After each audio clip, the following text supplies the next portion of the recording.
Well, good morning, good afternoon, good evening, my friends. Welcome to my stream. This is the continuation of Alice in Wonderland by Lewis Carroll, chapters 6 to 9. Chapter 6, Pig and Pepper. For a minute or two she stood looking at the house and wondering what to do next, when suddenly a footman in livery came running out of the wood. She considered him to be a footman because he was in livery. Otherwise, judging by his face only, she would have called him a fish, and rapped loudly at the door with his knuckles. It was opened by another footman in livery, with a round face and large eyes like a frog, and both footmen, Alice noticed, had powdered hair that curled all over their heads. She felt very curious to know what it was all about, and crept a little way out of the wood to listen.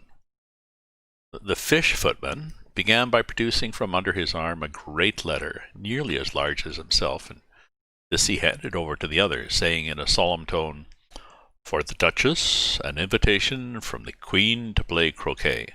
The frog footman repeated in the same solemn tone, just only changing the order of the words a little, "From the Queen, an invitation for the Duchess to play croquet." Then they both bowed low, and their curls got entangled together. Alice laughed so much at this that she had to run back into the wood for fear of their hearing her, and when she next peeped out, the fish footman was gone, and the other was sitting on the ground near the door, staring stupidly up into the sky. Alice went timidly up to the door and knocked. "Well, there's no sort of use in knocking," said the footman, "and that for two reasons. First, because I'm on the same side of the door as you are. Secondly, because they're making such a noise inside, no one could possibly hear you. And certainly there was a most extraordinary noise going on within.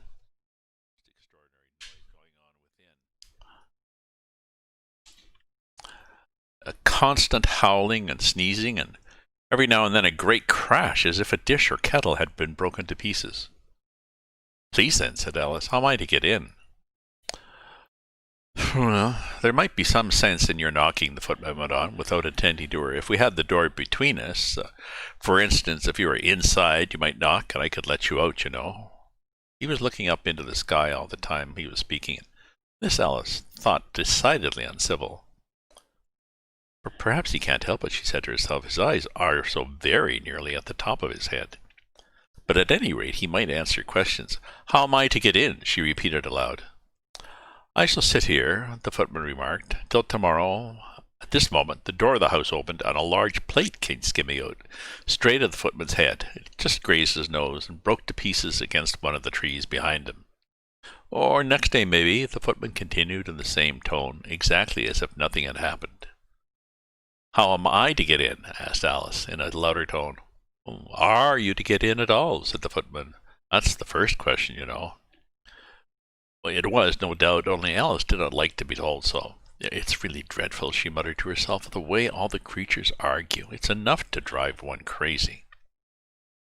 The footman seemed to think this a good opportunity for repeating his remark with the variations. "I shall sit here," he said, "on and off, for days and nights." "But what am I to do?" said Alice. "Anything you like," said the footman, and began whistling. "Oh, there's no use in talking to him," said Alice desperately. "He's perfectly idiotic."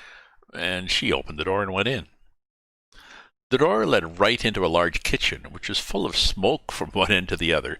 The Duchess was sitting on a three-legged stool in the middle, nursing a baby. The cook was leaning over the fire, stirring a large cauldron which seemed to be full of soup.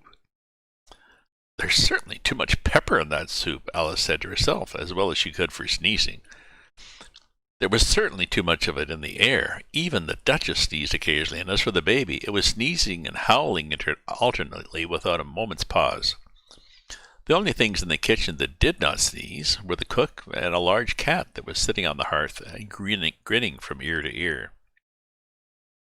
"Please, would you tell me," said Alice, a little timidly, for she was not quite sure whether it was good manners for her to speak first,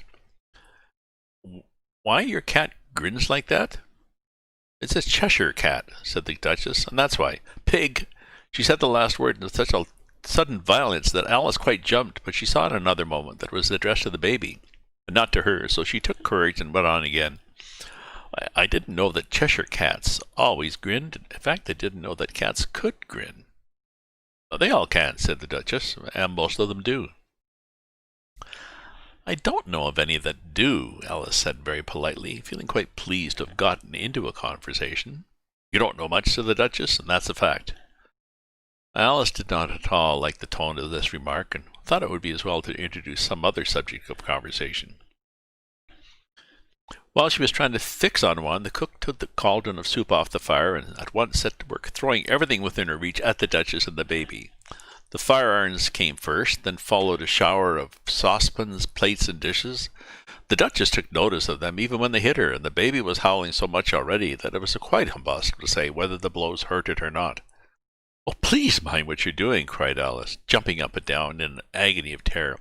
"Oh, there goes his precious nose!"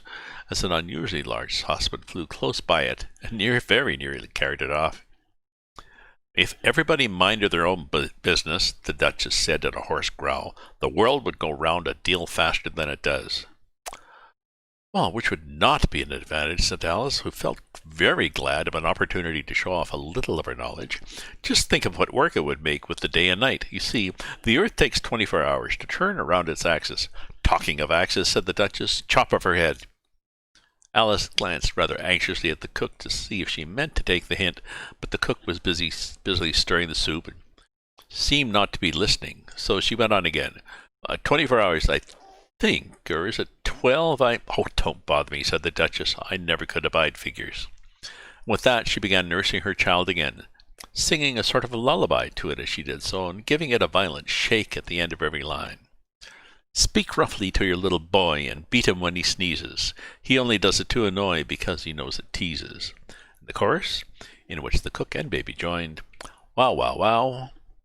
While the Duchess sang the second verse of the song, she kept tossing the baby up and down, and the poor little thing howled so that Alice could hardly hear the words.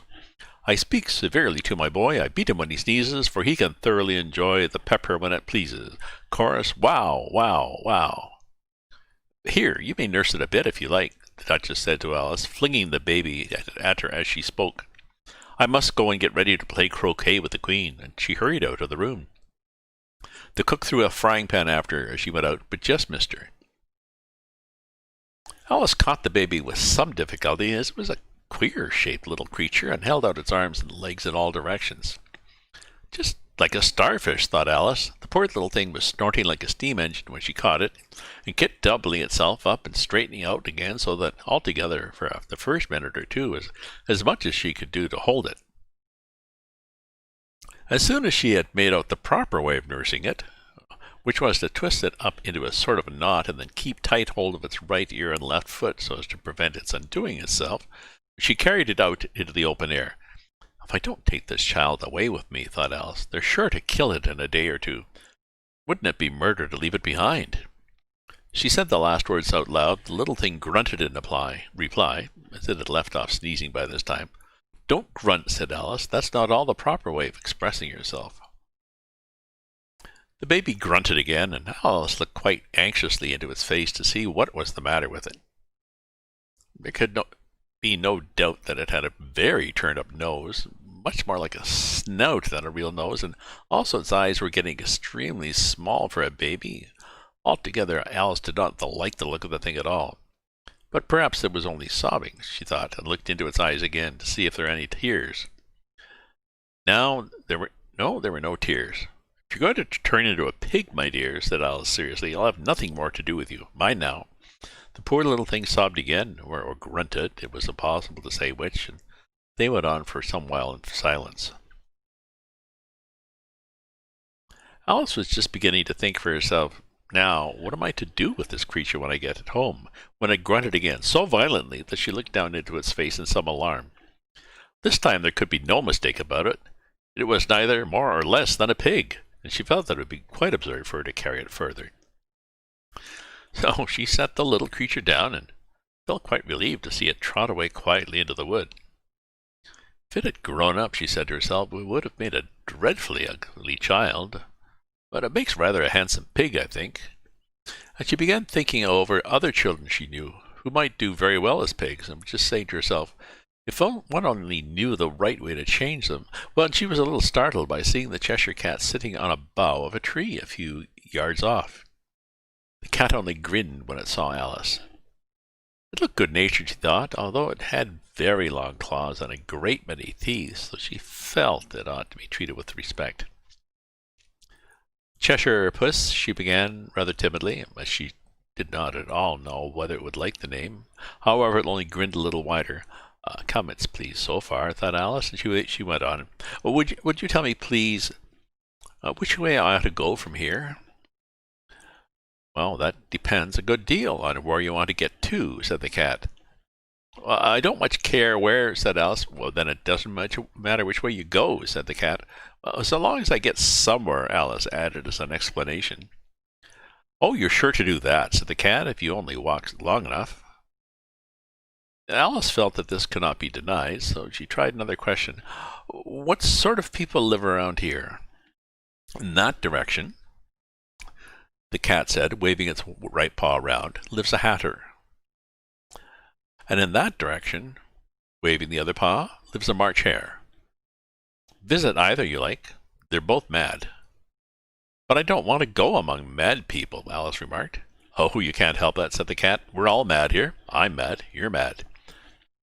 How do you know I'm mad, said Alice. You must be, said the cat, or you wouldn't have come here. Alice didn't think that proved it at all. However, she went on. And how do you know that you're mad? Well, to begin with, said the cat, a dog's not mad. You grant that? I suppose so. Well then, the cat went on, you see, a dog growls when it's angry and wags its tail when it's pleased. Now I growl when I'm pleased and wag my tail when I'm angry. Therefore, I'm mad. I call it purring, not growling, said Alice. Call it what you like, said the cat. Do you play croquet with the Queen today? I should like it very much, said Alice, but I haven't been invited yet. Oh, you'll see me there, said the cat, and vanished. Alice was not much surprised at this. She was getting so used to queer things happening. While she was looking at the place where it had been, it suddenly appeared again. By the by, what became of the baby, said the cat. I'd nearly forgot to ask. It turned into a pig, Alice quietly said, just as if it had come back in a natural way. I thought it would, said the cat, and vanished again. Alice waited a little, half expecting to see it again, but it did not appear. After a minute or two, she walked on in the direction in which the March hare was said to live. I've seen hatters before, she said to herself, but the March hare will be the most interesting. Perhaps as this is May, it won't be raving mad, at least not so mad as it was in March. As she said this, she looked up, and there was the cat again, sitting on a branch of a tree. Did you say pig or fig? I said pig, replied Alice, and I wish you wouldn't keep appearing and vanishing so suddenly. You make one quite giddy. Oh, all right, said the cat, and this time it vanished quite slowly, beginning with the end of its tail and ending with a grin, which remained some time after the rest had gone. Well, I've often seen a cat without a grin, thought Alice, but I grin without a cat. It's the most curious thing I ever saw in my life. She had not gone much farther before she came in sight of the house of the March hare. She thought it must be the right house because the chimneys were shaped like ears and the roof was thatched with fur. It was so large a house that she did not like to go nearer until she had nibbled some more of the left-hand bit of the mushroom and raised herself to about 2 feet high. Even then she walked up towards it rather timidly, saying to herself, suppose it should be raving mad after all. I almost wish I'd gone to see the hatter instead.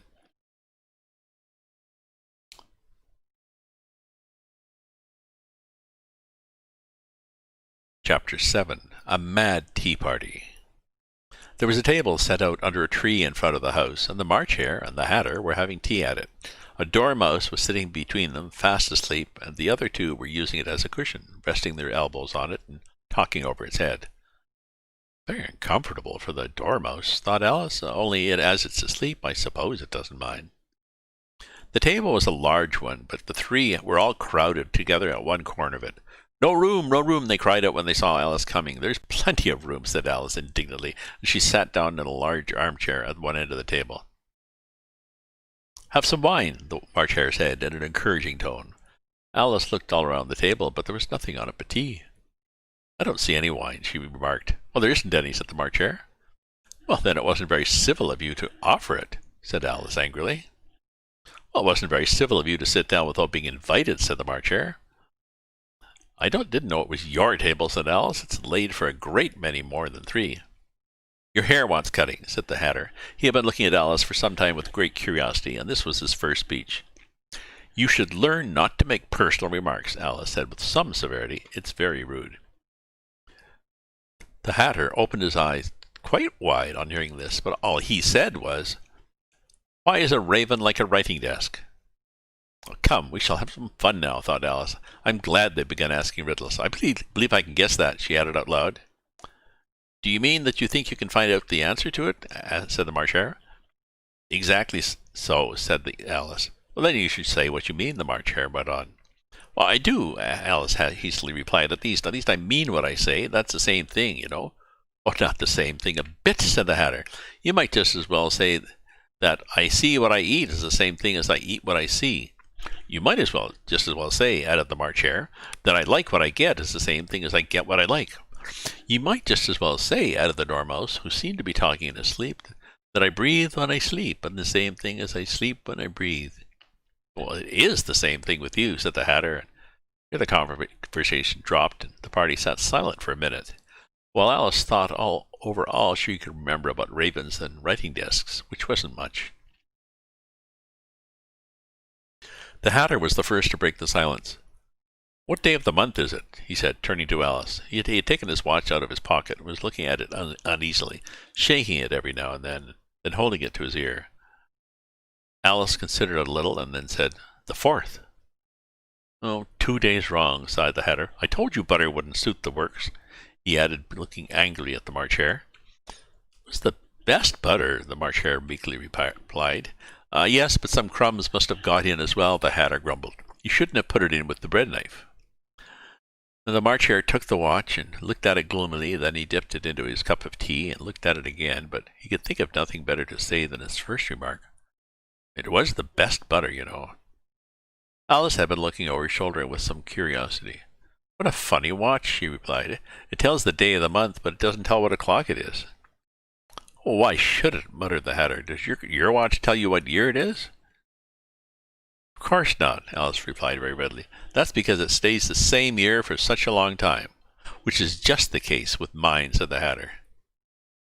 Alice felt dreadfully puzzled. The Hatter's remark seemed to have no sort of meaning to it, yet it was certainly English. I don't quite understand you, she said, as politely as she could. The Dormouse is asleep again, said the Hatter, and he poured a little hot tea upon his nose. The Dormouse shook his head impatiently and said, without opening his eyes, Oh, of course, just what I was going to remark yourself. Have you guessed the riddle yet? The Hatter said, turning to Alice again. No, I give up, Alice replied. What's the answer? I haven't the slightest idea, said the Hatter.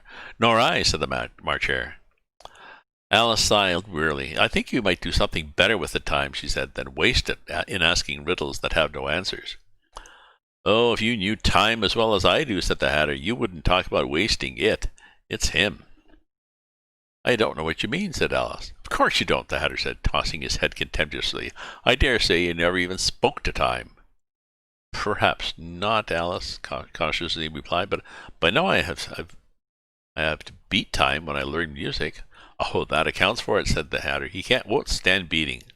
Now, if you only kept on good terms with him, he'd do almost anything you'd liked with the clock.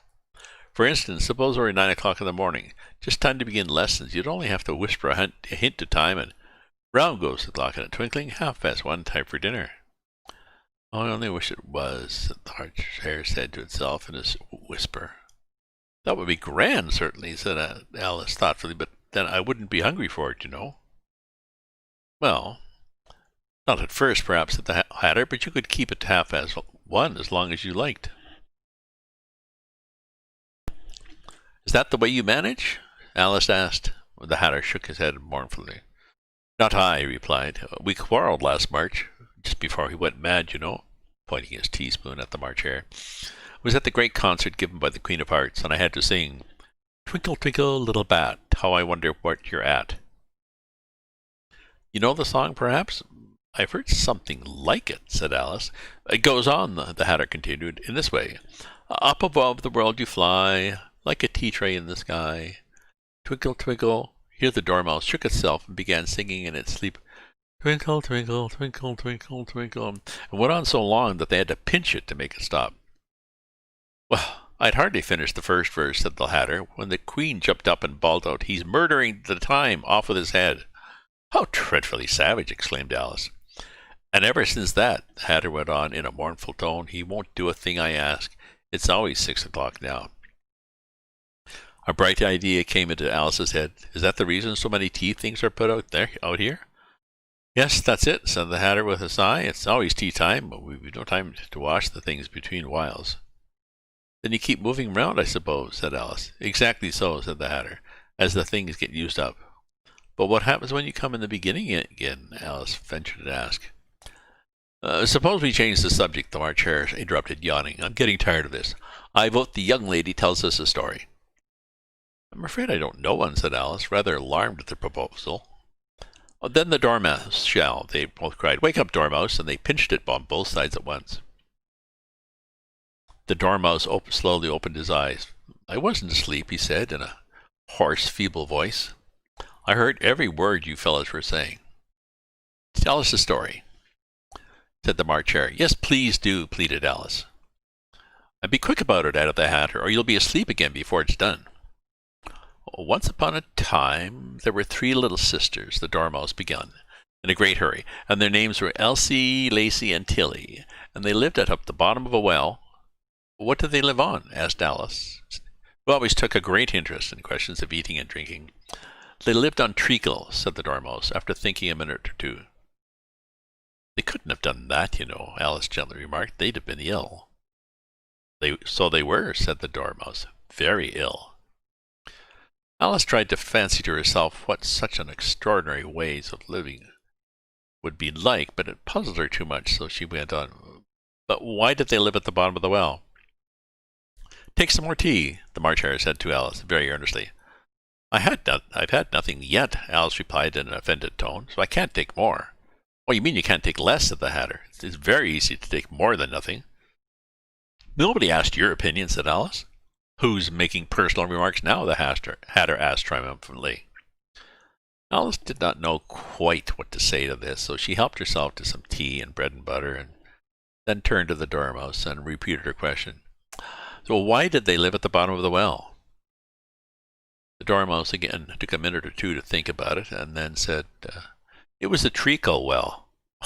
"There's no such thing." Alice was beginning very angrily, but the Hatter and the March Hare went shish shish, and the Dormouse sulkily remarked, "If you can't be civil, you'd better finish the story yourself." "No, please go on," Alice said very humbly. "I won't interrupt again.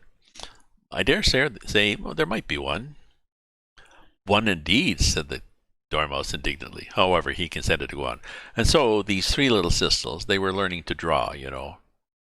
"What did they draw?" said Alice, quite forgetting her promise. "Treacle," said the Dormouse, without considering it all this time.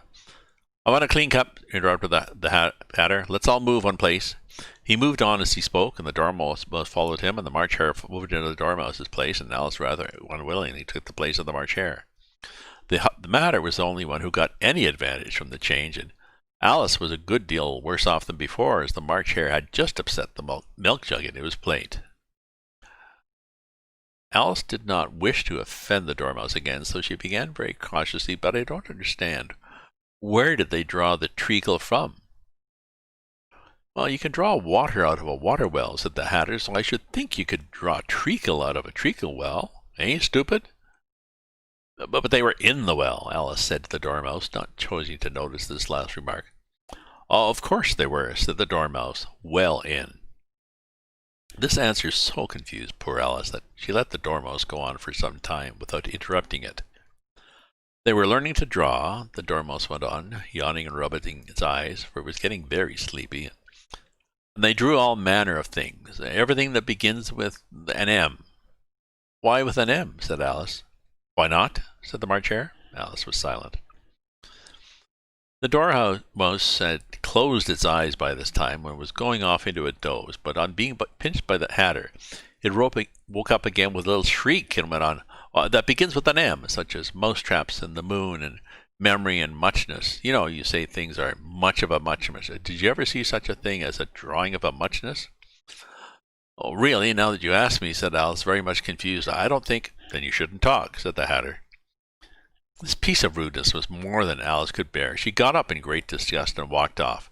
The Dormouse fell asleep instantly, and neither of the others took the least notice of her going, though she looked back once or twice, half hoping they would call after her.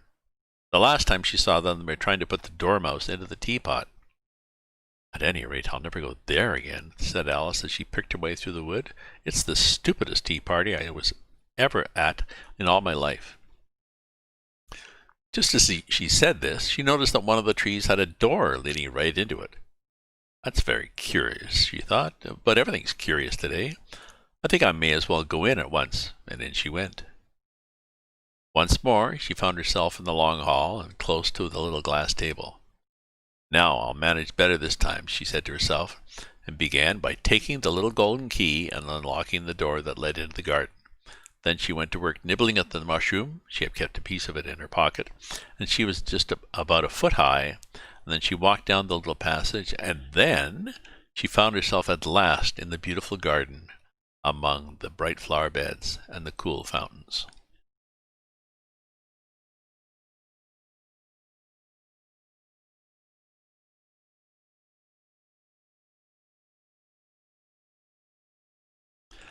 A large rose tree. Chapter 8, The Queen's Croquet Ground. A large rose tree stood near the entrance of the garden. The roses growing on it were white, but there were 3 gardeners at it, busily painting them red.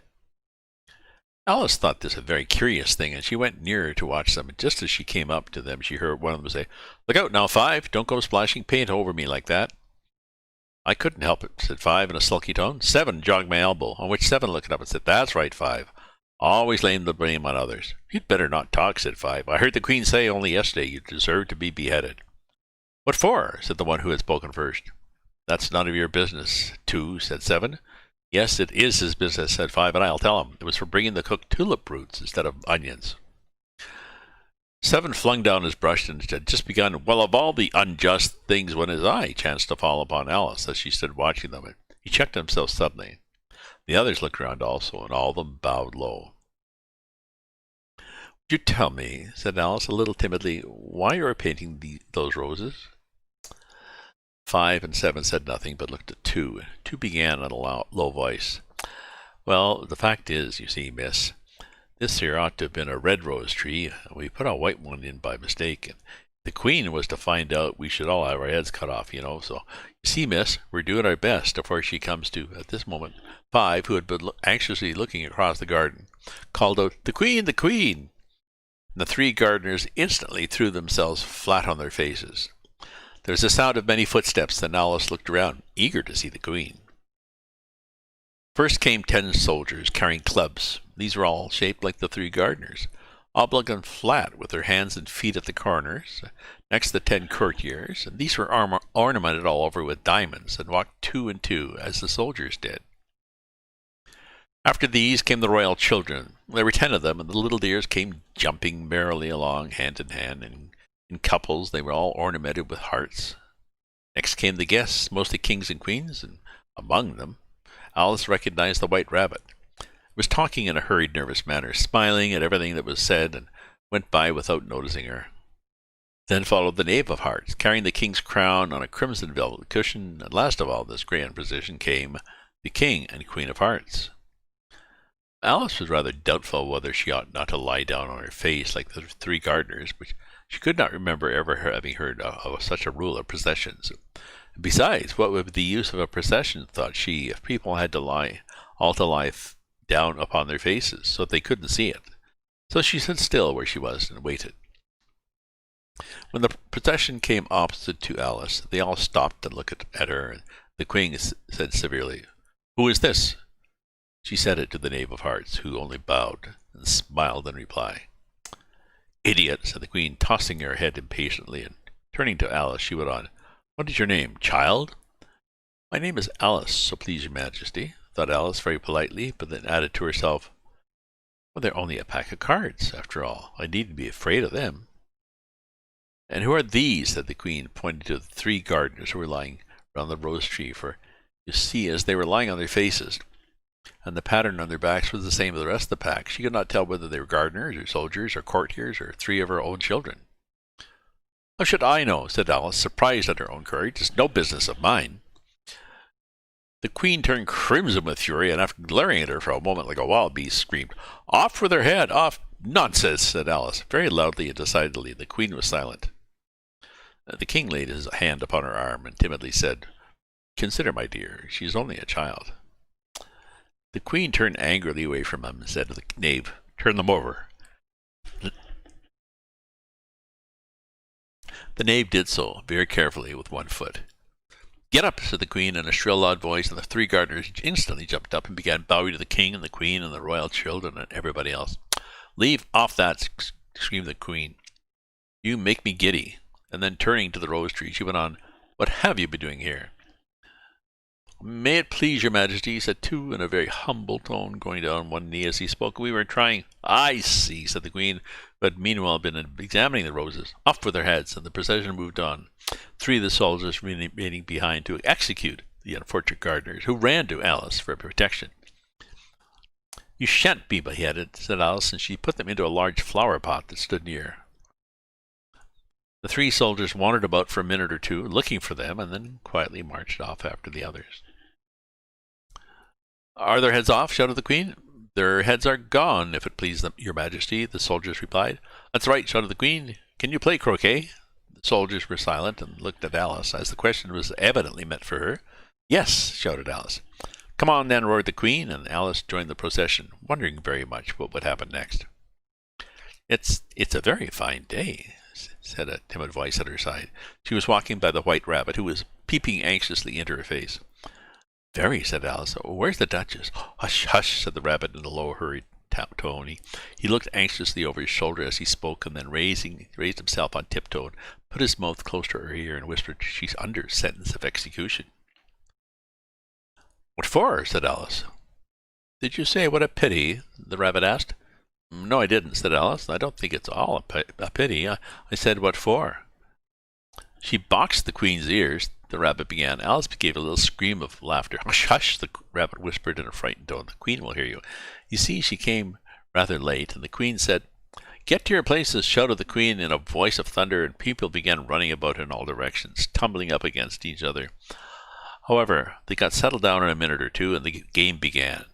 Alice thought she had never seen such a curious croquet ground in her life. It was all ridges and furrows, and the balls were live hedgehogs, and the mallets were live flamingos, and the soldiers had to double themselves up and to stand on their hands and feet to make the arches.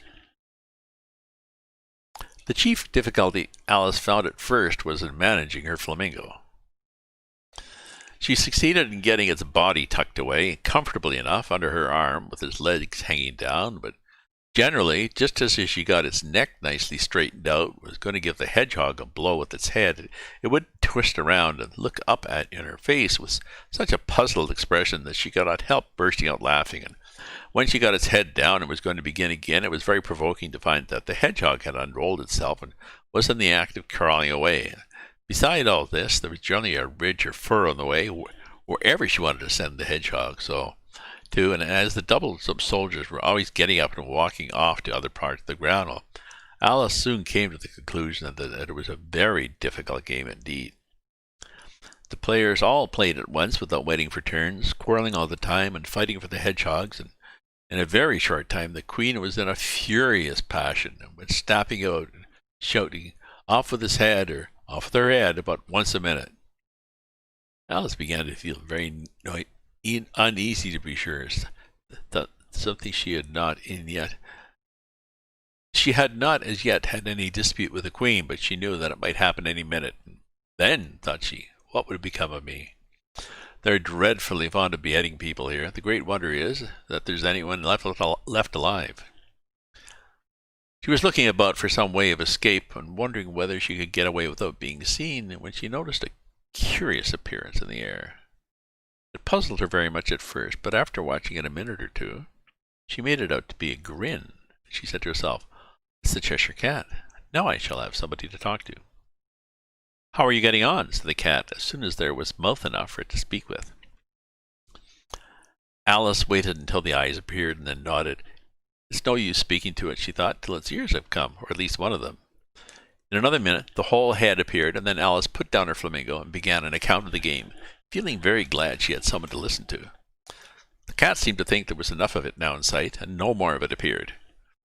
"I don't think they play at all fairly," Alice began in a rather complaining tone, "and they all quarrel so dreadfully one can't hear oneself speak, and they don't seem to have any rules in particular. At least, if there are, nobody attends to them, and you've no idea how confusing it is, all the things being alive. For instance, there's the arch I've got to go through next, walking about at the other end of the ground, and I should have croqueted the Queen's hedgehog just now, only it ran away when it saw mine coming." "How do you like the Queen?" said the cat in a low voice.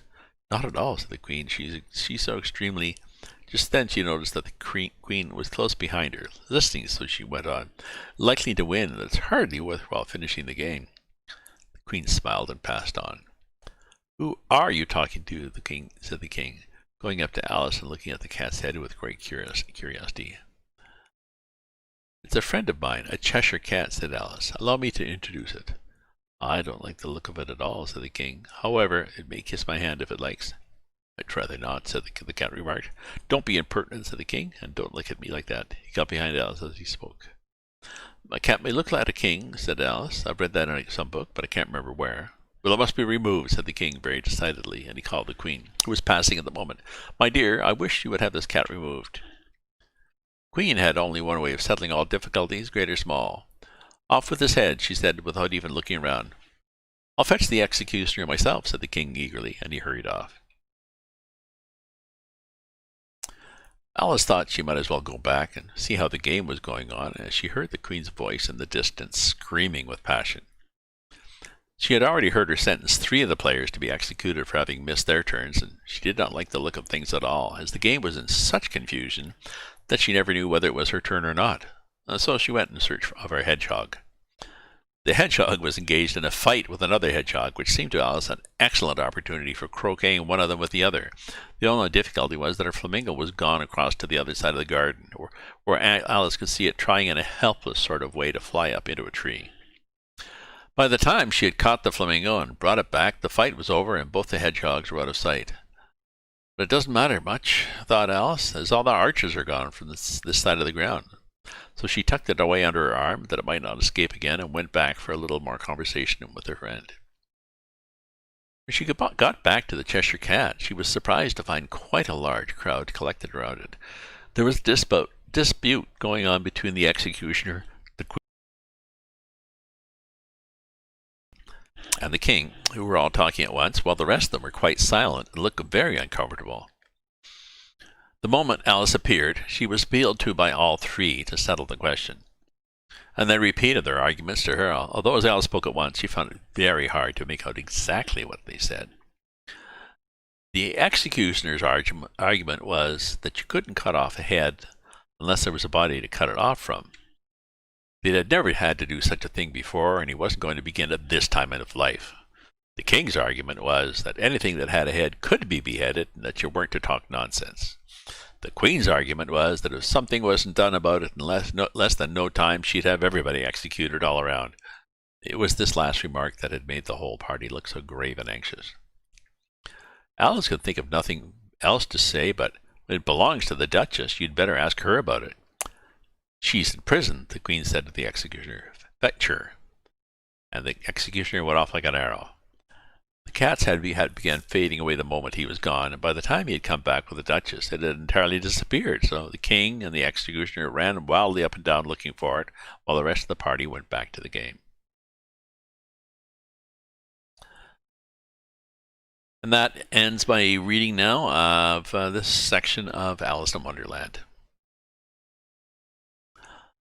I'll be back another time with more of it. So stay safe, stay happy. Stay away from each other. Ta-ta for now.